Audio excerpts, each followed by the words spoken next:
สวัสดีค่ะ everyone. I think that your microphones are muted. The panelists. Welcome to today's afternoon's roundtable talk with Thailand's leading architects of 2020 and perhaps for the past 10 up to 20, 30 years in some case. The topic of today's discussion is architecture in Thailand in the age of Anthropocene. And before we get started, I would like to ask anybody who's listening, the audience, to participate in our roundtable chat by sending your questions to the Q&A tab. My name is Pratana Geopatinon. I'm an instructor and program coordinator at INDA, the International Program in Design and Architecture, Chulalongkorn University. I'll be moderating the talk today. First off, I'd like to introduce our panelists quickly. And then they will each introduce themselves through a selection of their work. So we'll start with Kun Chana Sampalang. Kun Chana is a partner at A49, one of the most prominent architectural practices in Thailand. A49 is not necessarily only a pioneer in our profession, but it has also been an incubator for many architects and educators in the field. A49 is continually being rewarded numerous prizes internationally and locally for their directions in design excellence and in this Anthropocene age, also in the area of energy conservation. Khun Chana has also been elected very recently the president of ASA, which is the Association of Siamese Architects, earlier this year. We hope to both hear about his work and his vision for the professional development of Thai architects in this precarious time. Next, we have Khun Thatpong Thundudimun. He's a founder of Thai Architects, an 11-person practice he started in 2012. His work include a variety of smaller scale projects, many residential, some commercial designs like offices and hotels, and also several schools. We also know him by his outstanding research initiative called Bangkok Bastards, an informal investigation into organic architecture and city spaces that are made without architects. So user-generated architecture and spaces. Aside from his award-winning practice, he's also heavily involved in other platforms of design communication, such as teaching locally and abroad. He has also been involved with exhibition curating, lecture moderating, etc. But most recently, he has just received the Silapathon Award. It's an award honoring a contemporary artist in the field of architecture for their achievement. So congratulations, Pat. Next, last, we have Ajahn Bunsern Premthada. I'm calling him Ajahn because we teach at the same university. He's in the interior architecture department. He also had his education starting out in the area of interior architecture. And if I have to guess, that's probably where a lot of his projects are focused on materiality, tactility in a very personal scale. So we'll talk a little bit more about that in a little bit. Ajahn Bunsern leads a very unique practice of a full team of 2 full-time employees and a rotating team of apprentices. And like the other 2 architects, Ajahn Bunsern's projects have received countless awards, but perhaps the one that is most reflective of his vision are the Brick Awards for his design of the Kantana Institute. I've asked each of the panelists to introduce themselves with a 5-minute presentation. Also a selection of presenting also a selection of a project that they feel is relevant to this topic of Anthropocene. So under this very limited time, it's a way for us to specifically frame our presentations. So we will start with Khun Chana, then following up with Khun Thatpong, and to end with Ajahn Bunsern. So Khun Chana,พี่โอเชิญเลยค่ะ Okay, I might introduce myself again. My name is Chana Sampalang. I represent myself today of board committee of A49. Maybe I share my screen a bit about my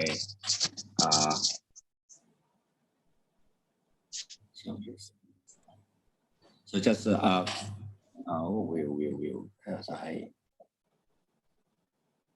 how I can view full screen. I don't know how can I share my my screen, but I do my best,นะครับ. Yes. So I don't know, is it full screen yet? Not okay, yet. Not yet. Okay, here. That's good. All black out. Okay. That's good. All right. I'm one of the managing director of A49 company. We call it 49 Group, which is have like a 14 company within our team design.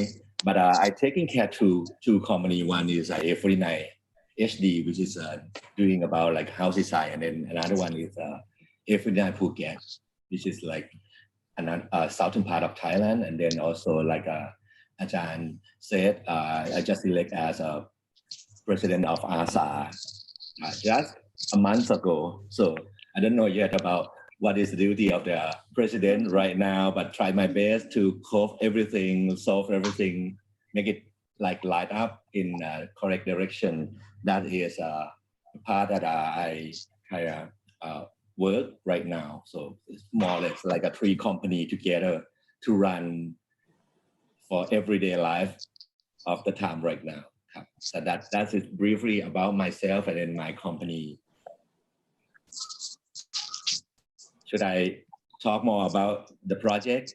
Yes, please.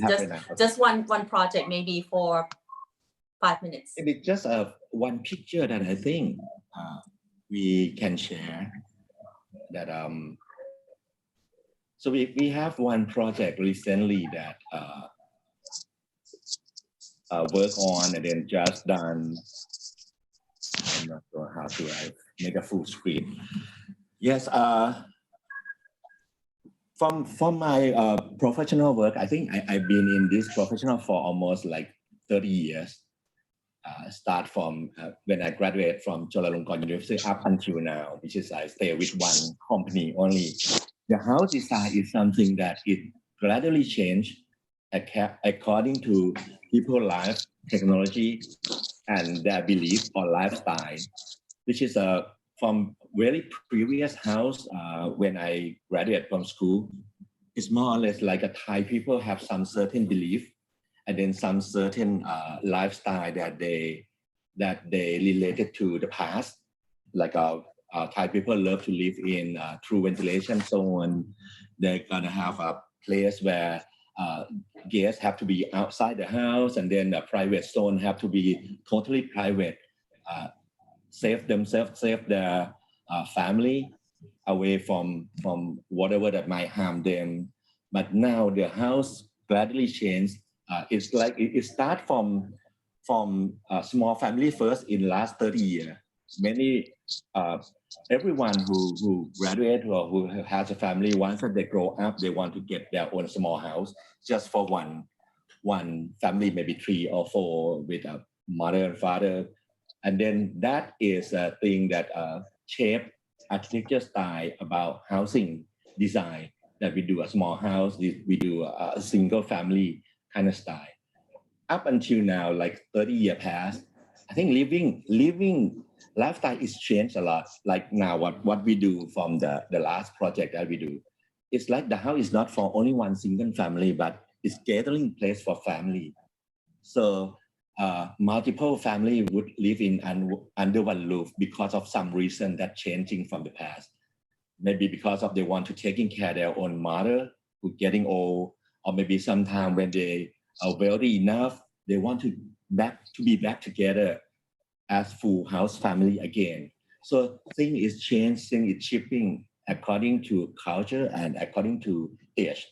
To me, it's like age is one thing, culture is one thing, and then another thing is being an Asian is something uniqueness in terms of designing that kind of influence how architecture changing itself. That is part of my brief. Thank you, Ka. I think that you raised a very poignant issue of the aging society, you know, as a dimension of the Anthropocene. So thank you so much for that introduction. Next, we will go with Kun Chatpong. Pio, you have to stop sharing. Yes, I have to stop sharing. ขอบคุณค่ะ Hello, Sawadee-krap. I'm Chatpong Chunridimon. I hope my iPad technology is up to par.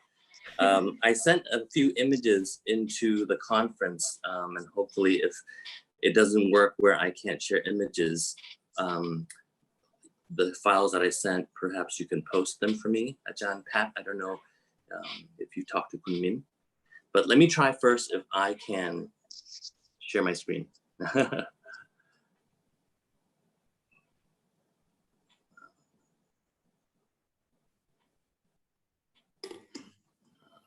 Hold on a second. Ajahn Pat, do you know if you've received the images that I sent you? I'm sorry. I never received any images, actually. Oh. Sorry.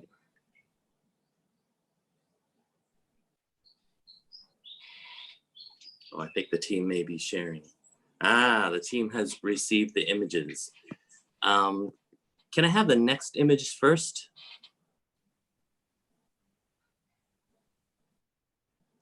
There's another image I sent alongside with this one.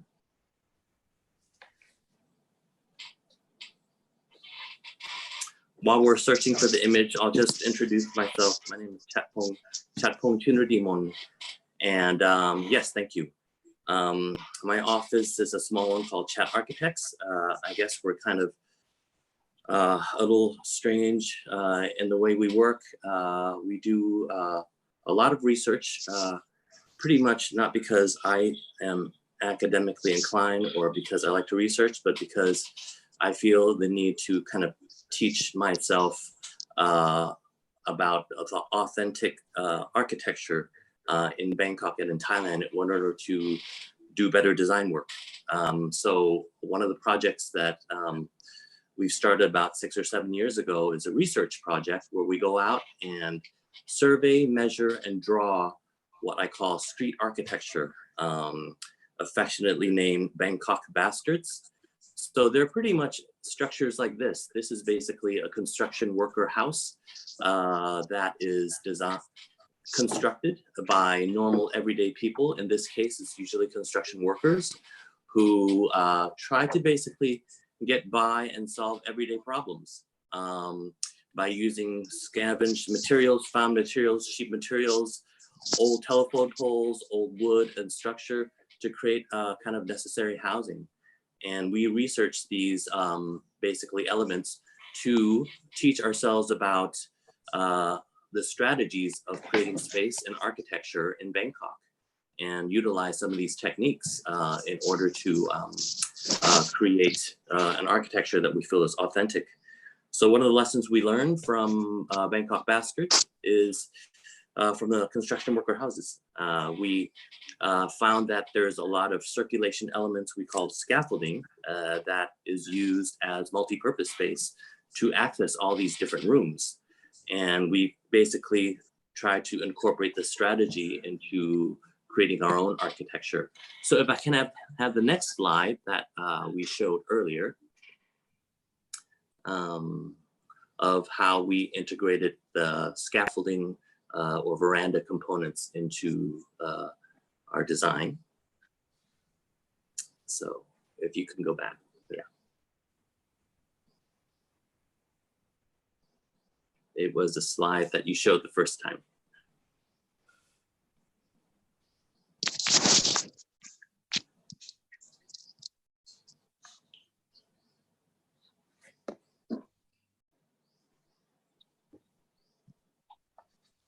Yes. So this is actually a poster we made for a building, an adapted reuse project. It's an old Thai typology called the Curtain Sex Motel, kind of a dark program. So we renovated this project. It's a hotel that has kind of a seedy program inside in terms of kind of prostitution or whatnot. But we basically tried to turn this building inside out from a very mysterious dark building into a building that opens itself up to the street and reactivates street life. And we do so by basically reintroducing the scaffolding that I mentioned earlier that we extracted from the construction worker house. So in this case, you'll see the image where the scaffolding has become kind of a new MEP service catwalk that also doubles as a vertical stage.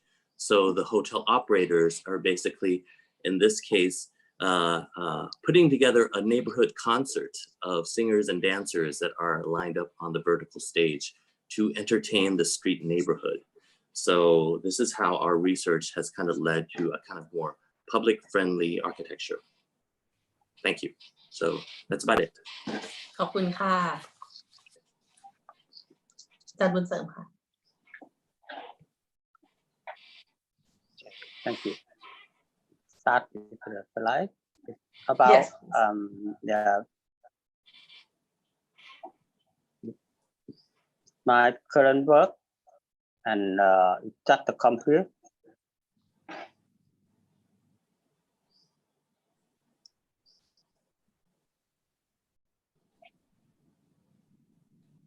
Okay, and first picture, the first picture is and it come from and the visitor that visited and the site is just complete. I like this picture because it translated the idea for me and this project. The project is the elephant world. It's a human, between the human and between and the elephant. My architecture is like at the background. So, and I think that is an architecture is, for me, it's very small piece. It's not the biggest thing or and the biggest story, but it's supported. It's like and behind the scene.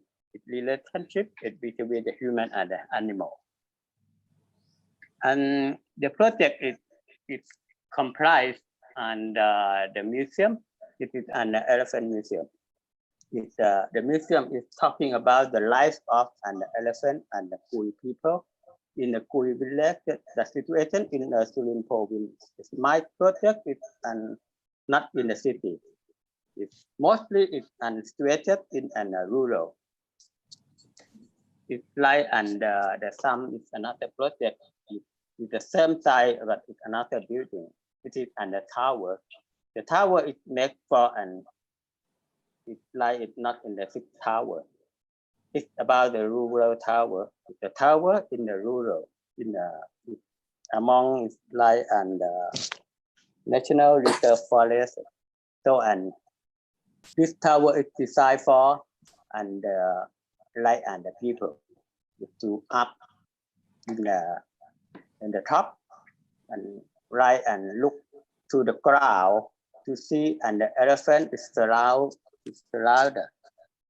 This is and the idea is of my idea that I wish to make the tower. It's like and the first tree in like in the wasteland because it's and this forest is the former forest it was destroyed by the human because the human who want to and the plant is like it for and make it a plant it for a sale for make it the money for an economy, and after that is and we have to and the forest was it destroy everything. So it and the first tower is like and just the idea being and the people is on the top and grow the seeds from the tree, and in Thailand we call the young tree, and it's a shape is like an helicopter. So it's and last one is another building. It's like and the elephant courtyard. It's like and the big roof. It's under it's the landscape. It's like a form. It's the ground firm into a light and the theater. This is under my idea that is my architecture is related to the rural area or the countryside. Thank you. ขอบคุณค่ะอาจารย์ Thank you so much for sharing your the meaningful projects with us. I think that you guys have already started to frame the parameters of our discussion this afternoon. I guess I'm going to start the chat by addressing that, for the audience, that the age of Anthropocene has required us to view architecture slightly differently, right? And that there is an ecological aspect of design and architecture that we have to be more aware of. We have architects that like Shigeru Ban, who has been pioneering sustainability for 20 years, who has also pursued humanitarian projects. We have Julia Watson, through her movement, Low Tech, has been studying anthropology and the indigenous context and design, right? So we have forensic architecture founder is I.O. Wiseman, who's turned architectural practices and methodologies into investigative tools. So the way that we view and practice architecture has been broadened out to areas that were unimagined, maybe like 10 years ago. Or even in a less formal context of architectural schools, right? We've had we have the famous สถาปัตย์การละคร, right? So where the students are involved in creating and producing annual plays, We have Khai Asa every summer break, where the students go out to the communities very far from Bangkok, work with the villagers and design and build community spaces for them. So we see that architects have many opportunities to participate outside of their own architectural practices. So my question is, in addition, maybe we can expand a little bit from your slide presentation, how you're representing yourself outside of being a practicing architect. Perhaps how do you broadcast your message in regards to the Anthropocene?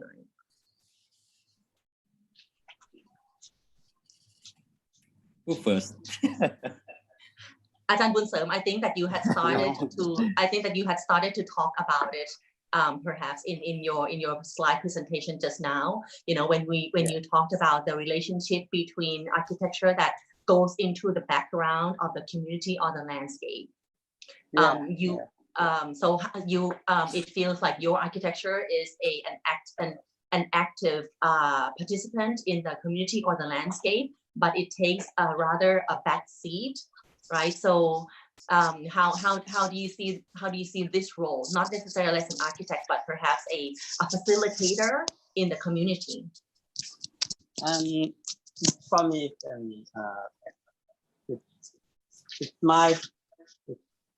it's my way, and I think it's when I work it, I think about I'm not the architect.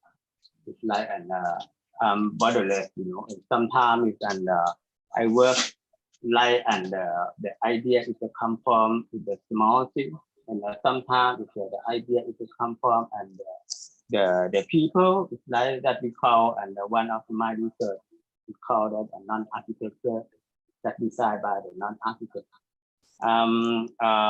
This is and the way that is, and I start to and my work for practice is about anyway. It's and my background is come from a technical school, so and it's my idea of my work is it's talking about and light and not the architect. It's light and we call the architectural worker, because it's and I interesting about it.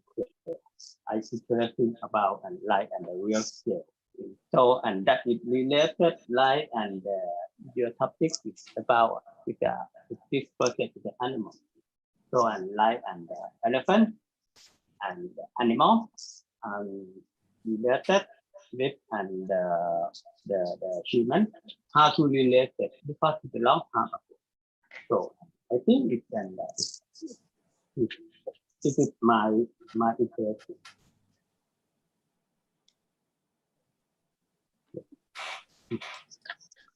I can take it from there. Yes, please. Okay, it seems natural to follow Ajahn Bunseum as yeah, I think the idea of architecture for us has to be localized and easier to grasp. I think architecture, especially in the age of kind of the virtual world, the internet, where information is spread very fast, everybody, designers and non-designers, have to understand architecture on their own terms. So you don't have to have a high degree or have to be educated at university level to understand simply what architecture is. So I think that's part of the reason why we started doing this research called Bangkok Bastards, which are basically simple street architecture, built structures that you can find as soon as you step out your front door on the street in Bangkok.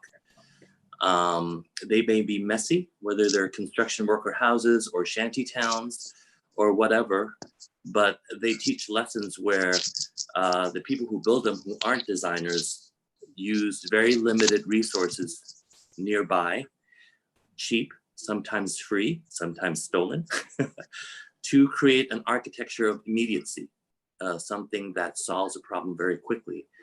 And I think if you take from those lessons in this age and epoch, it's a good lesson to learn to do things with resources that are very local, reusing things from steel, wood, to recycling buildings that are, for example, shop houses that are 60% empty in Bangkok, that we don't see the full potential of, especially on their upper levels from the second floor to the third or the fourth floors.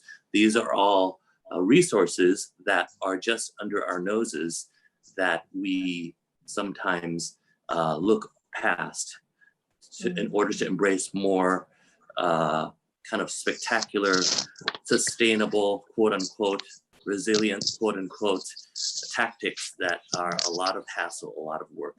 So I think just for us, looking around us very close by and learning lessons from how locals do things is very valuable to address the problems in this age.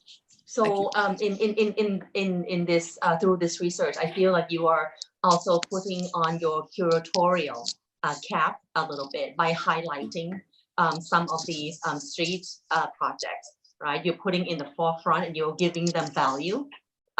You know, so who do you think your consumers are of this documentary? I didn't know. At first, I thought I was the only consumer. I didn't think people cared about it. But I think the consumers for me are young people. I think this language that isn't theoretical based, that is something that's very immediate and easily understandable, young generation, new students grasp very quickly because they're savvy about common day occurrences. They're not so theoretical based in terms of design as my generation or older generations were. I think they like the fact that architecture is relatable to everyday life, because I feel the younger generation of architects don't draw the line between everyday life and high design anymore. Everything bleeds in to each other. You know, they design buildings, but they grow vegetables, they go backpacking, they travel. Everything becomes one topic. So for them, a slum or construction worker house isn't so far away from high design. And I think that's hopefully what attracts them to the research. Yeah, I might be different from both of them. That's great. Start with something like because Ajahn Pat talking about Khai Asa, which is like a long name before the time to me, and then Thapat Kan Lakon, which is the best performance, which is I just remind myself that yeah, I'm in every activity that university have it, and then it's kind of shaped myself sometime about how I see architecture. I don't know, I just remind me back to when I was a student. I was interested in everything.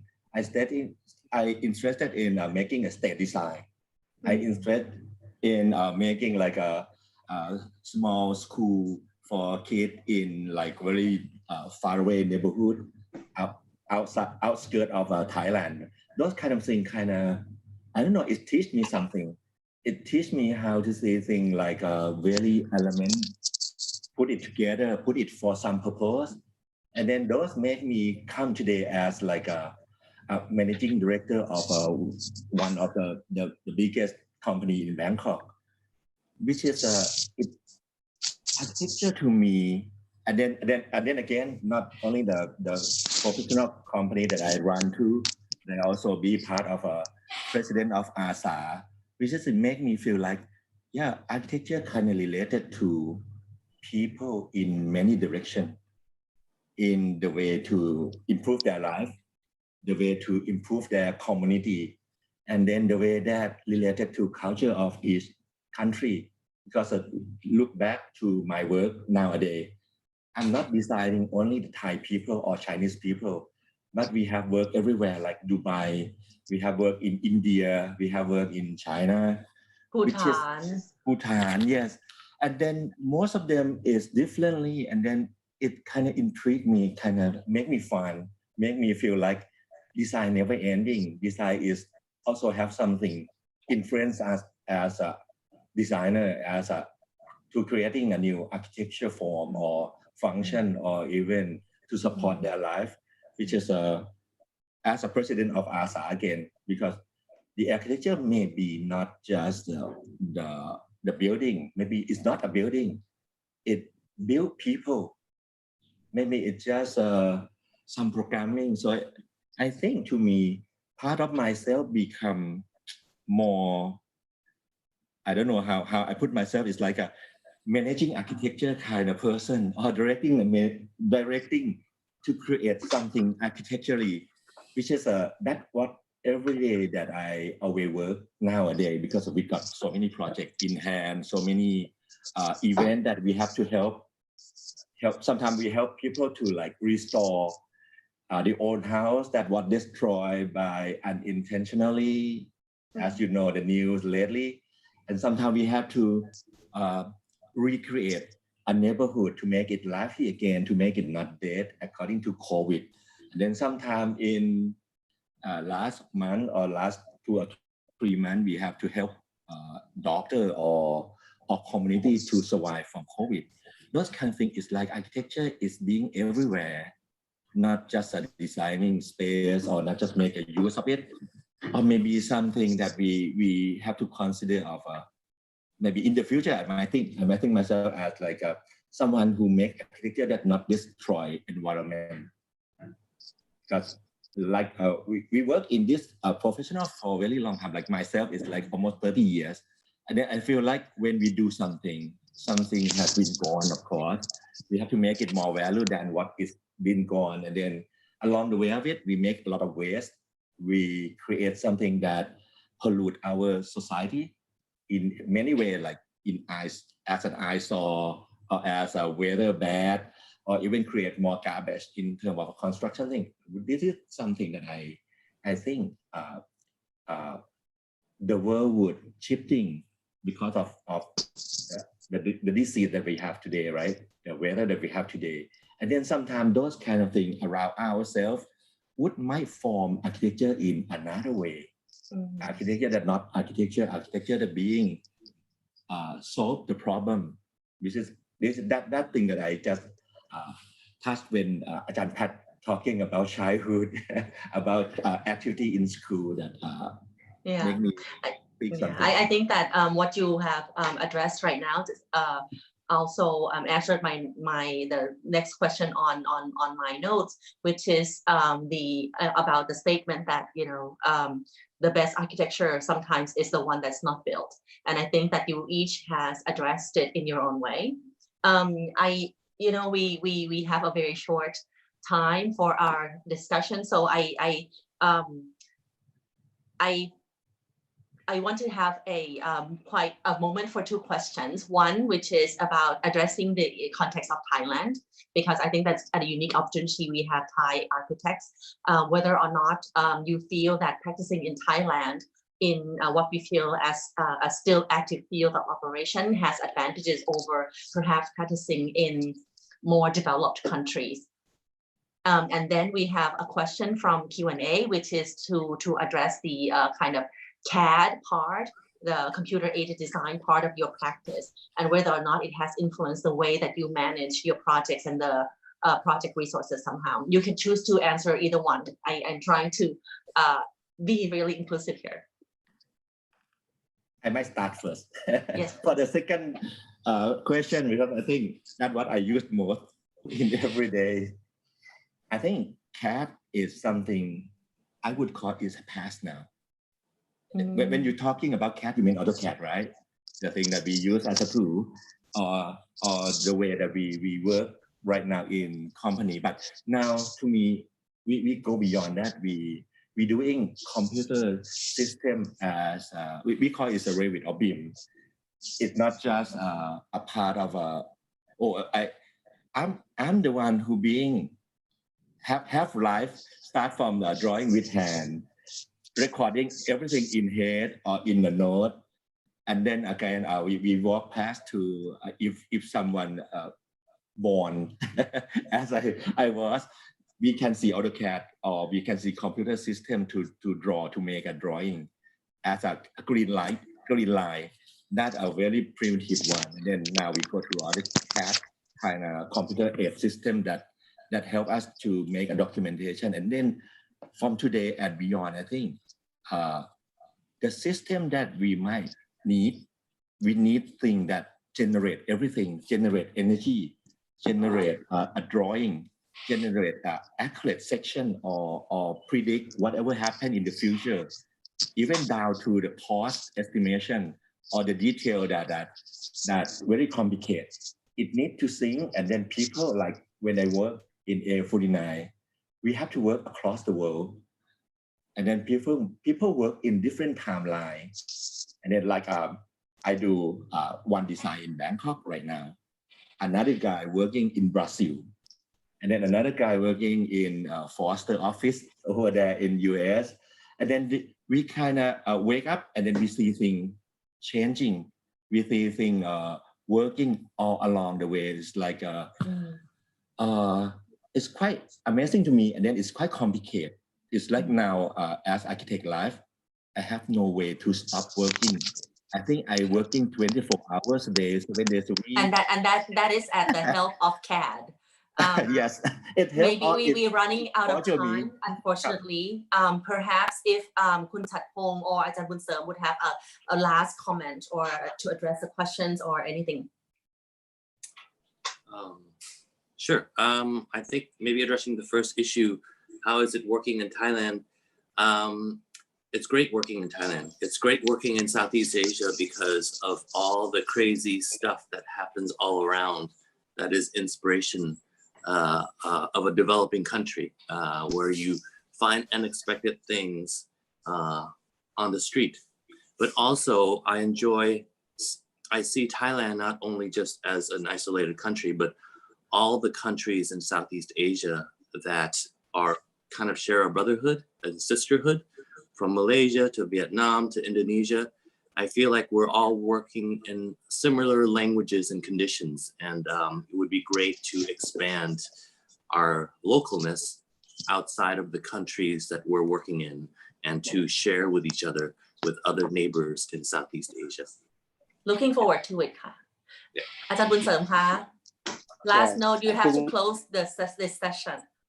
Yeah, I have the question to ask you about, and that is your question, because it's do you think it should we have the doctor in our country, the doctor? Yes. Yes. Because we have to patent, we have to patent, have the sick people in everywhere. So we have to sick people, so we need a doctor. If we build, we have to build the architecture. That is the idea that they ask about the build or unbuild in the idea of the Anthropocene.